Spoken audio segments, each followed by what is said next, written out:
Hi, Goran Pulic from New York City. I have a two-part question. First part, very short.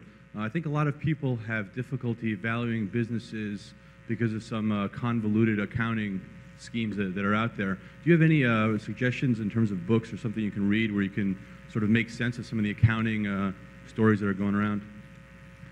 Well, that's a good question. And Abe Brilloff used to write for Barron's quite frequently on various accounting machinations, and Barron's has continued that somewhat. But you're right that there are people out there who will try to paint pictures with accounting that are something far from economic reality, and sometimes the rules of accounting themselves lead to that.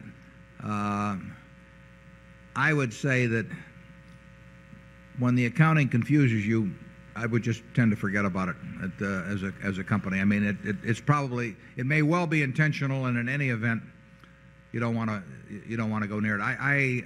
We have never had any great investment results from companies whose accounting we regarded as suspect. I can't think of one. Can you, Charlie? No. It's a very bad sign. I made a short sale once that worked out well in a case like that. No. It really, accounting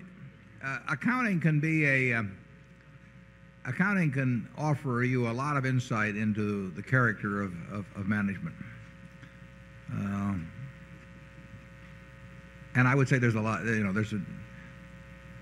you run into a fair amount of bad accounting. I used to call it creative accounting, but and you probably run into a lot more if it was allowed. But some companies have been able to push their auditors pretty far, and I would be very skeptical of anything that looks suspicious to you. I think there have been a couple of things written, but I can't think of where they've appeared, where people talk about the questions of what. Obviously, if some prepaid expense, deferred asset accounts start building up suspiciously high, and inventories look out of line, with sales and particularly the trend of them and all that, you want to look twice at companies like that. Life insurance, frequently, we see weak accounting in it. When you don't have a product where revenues and expenses are being matched up on something close to cash in the short term, you have the opportunity for people playing games with numbers.